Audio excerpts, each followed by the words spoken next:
चलिए आज का टॉपिक है ऑक्शन सेल, मतलब नीलामी। सेक्शन 64 ऑक्शन सेल किसको बोलते हैं?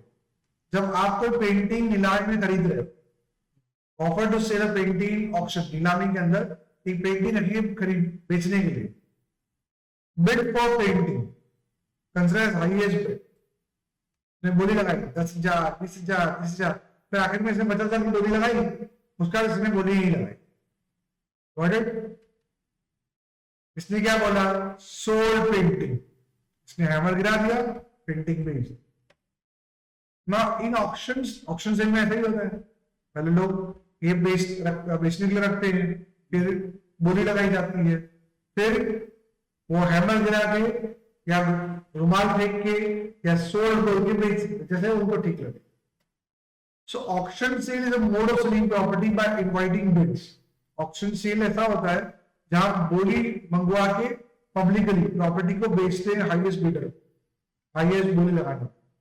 ऑक्शनर एक एजेंट होता है बाय लॉ ऑफ एजेंसी, ये बेचता है, he is only the agent of seller, वो सिर्फ सेलर का एजेंट होता है। He may have sell the owner own property and the principal need to disclose the fact that he is so selling. He may have sell his own property as a principal need not disclose the fact that he is selling. मतलब जब ये बेच रहा होता है तब किसी को पता नहीं चलता कि उस प्रॉपर्टी का ओनर कौन है, ये सिर्फ उसके बिहाफ में बेच रहा हो। Correct? Legal rules regarding auction sale. Section 64 Sale of Goods Act 1980 provides following rules to regulate the sale of auction. कैसे sale of auction चलता है? When the goods are sold in lot, जब आप झट्ठे में बेच रहे हो, when goods are put up for sale for lot, each lot previously is a subject to separate contract. वैसे 10 पेंटिंग का अलग लॉट बनाया, 10 पेंटिंग का अलग लॉट बनाया, तो वो 10-10 लॉट पेंटिंग का जो लॉट है अलग से अलग बायर को सेल, उसका अलग कॉन्ट्रैक्ट, हर 10 पेंटिंग का जो लॉट होगा उसका अलग कॉन्ट्रैक्ट ऑफ सेल बने। दूसरा, on completion of contract of sale, the sale is complete when the auctioneer announce the completion by fall of hand. जैसे हथौड़ा गिरा देगा, सेल कंप्लीट माना जाएगा। इन एनी कस्टमरी मैनर, रुमाल गिरा के, सेल करके, किसी भी तरीके से वो लोग कर सकते हैं। Until such announcement is made, जब तक वो हैमर नहीं गिरेगा, रुमाल नहीं गिरेगा, तब तक बिडर उसको प्रॉपर्टी अपनी मान नहीं सकता। Any doubts? तो सेल तभी कंप्लीट होगा जब ऑक्शनर अनाउंस करेगा its completion by fall of hand. Any doubt? Right to bid में रिजर्व, मतलब राइट टू बिड रिजर्व कर सकते। Right to bid reserve expressly on behalf of buyer और on behalf of seller, where such right is expressly reserved but not otherwise. Right to bid अगर मतलब क्या होता है कि ये तो जब मान लो फॉर एग्जांपल सेलर बेच रहा होता है ना, तो सेलर अपने कुछ 3-4 बंदों को यहाँ बिठा दे और ऑलरेडी वो बायर्स को बोल देता है भाई मेरे भी कुछ 3-4 बंदे बैठे हैं, वो क्या करते बैठते हैं प्राइस को बढ़ाने के लिए, हायर बोली लगाने। करेक्ट? तो अगर उसने वो राइट टू बिड रिजर्व किया और उसने अपने बंदों को बिठाया, वो उसने अगर राइट रिजर्व किया और फिर उसने बंदों को बिठाया और फिर कोई चीज किसी को बिकी हो तो वो वैलिड मानी जाए। तो अगर उसने राइट टू बिड रिजर्व नहीं रखा, फिर भी उसने अपने बंदे बिठाए प्राइस बढ़ाने के लिए, तो खरीदने वाला कॉन्ट्रैक्ट को वॉइड कर सकता। Got it? Next, when a sale is not notified to the sale, when a sale is not notified to the subject right to bid on behalf of seller, he shall not lawful for the seller to bid himself. He employ any person to bid such sale, or auctioneer knowingly to take for bid from the seller. Such person, any sale contrary to rule, may treat the product to the buyer.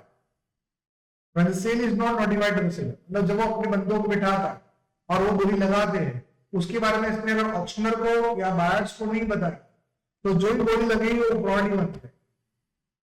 Got it? Reserve price, the sale may be notified subject to the reserve of set price. मतलब क्या, जब वो painting बेचने के लगता है वो बड़े से बोल देते हैं भाई इसकी प्राइस हम शुरू करेंगे 10,000 से, 10,000 शुरू करेंगे, तब ये होगी रिजर्व प्राइस या ऑफसेट प्राइस, जिससे बोली शुरू हो। Pretended bidding, if the seller makes use of pretended bidding to raise the price, the seller is voidable of the option of buyer। ये वही बात हो गई, करेक्ट, अपने बंदे बिठा के प्राइस बढ़ाना। एग्जाम्पल 13 पढ़ लो।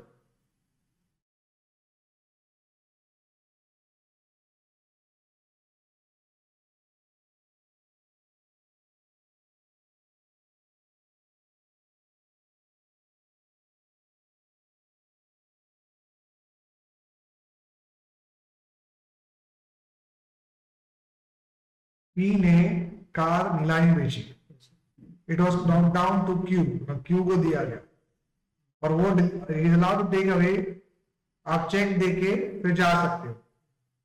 Otherwise and signing agreement the donation should not pass until the cheque is clear. जब तक आपका चेक क्लियर नहीं होगा ओनरशिप आपको नहीं जाएगी। In the meanwhile cheque clear हो गया तो मालिक के अधिकार किसके पास चले गए, क्यू के पास। फिर क्यू ने आर को बेचा वापस नीलामी के अंदर ही, therefore R had a good title, जो क्यू मालिक बन गया था वो आर को मालिक बना सकता है। Inclusion of increase and decrease tax in contract of sale, अगर मान लो इसने 1 लाख का माल बेचा, 10,000 टैक्स लगा IGST, मतलब 10,000 रुपए हो गए। इसने वही माल 2 लाख में बेचा, उसे 20,000 टैक्स कलेक्ट किया, तो 20,000 के सामने उसको 10,000 माइनस हो गए, यहाँ पे 10,000 रुपए आएंगे।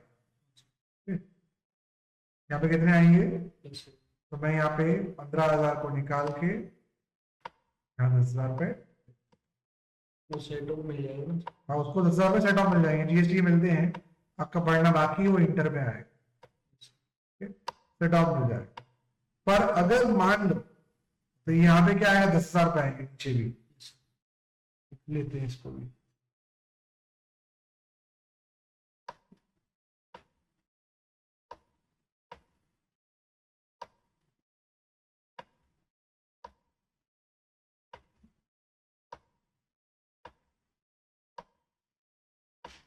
Any doubts? आगे बढ़े।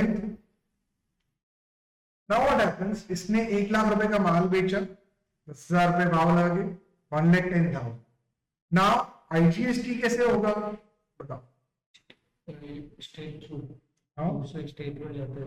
करेक्ट। अब यहाँ पे क्या होता है, इसने 1 लाख का माल खरीदा, उस पर 10,000 का टैक्स इसको दिया, इसने गवर्नमेंट को दे दिया। इसने वही माल 2 लाख का बेचा, 20,000 इसने टैक्स कलेक्ट किया, अब जो 10 इसने भरा था माइनस करके बाकी की 10 भर दी, डन।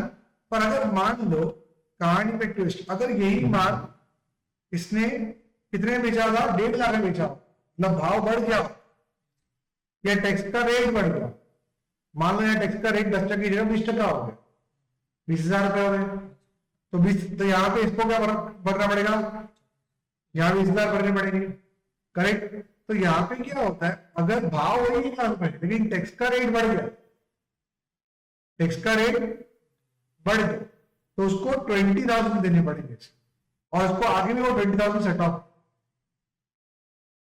अगर वैल्यू वही देंगे पर टैक्स का रेट बढ़ गया, उसको एक्स्ट्रा टैक्स भरना पड़ेगा। इसको भी यहाँ पे ऐसे रहने देते हैं, सब नहीं पड़े, क्लियर।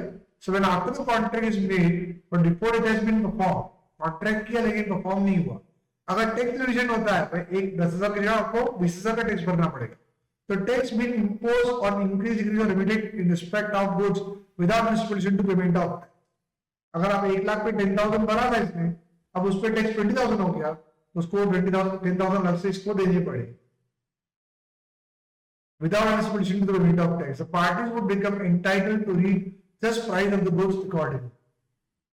1 लाख का माल था, पहले 10,000 टैक्स और 10,000 दिया, अब 20,000 टैक्स है तो उसी गुड्स पर 20,000 देना। Are you getting my point? So following tax are applied in goods, कोई भी ड्यूटी, कस्टम या एक्साइज हो या कोई भी tax on purchase of goods. अगर ड्यूटी कम होती है, 10,000 की जगह 5,000 टैक्स होता है, तो ये इसको 5,000 रुपए वापस लौटा देंगे। Yes, sir. Any doubts? So buyer would have to pay increased price by tax increase and may derive the benefit of reduction of tax as creditor. अगर टैक्स 10,000 की 20,000 होगा तो उसको एक्स्ट्रा 10,000 देना पड़ेगा।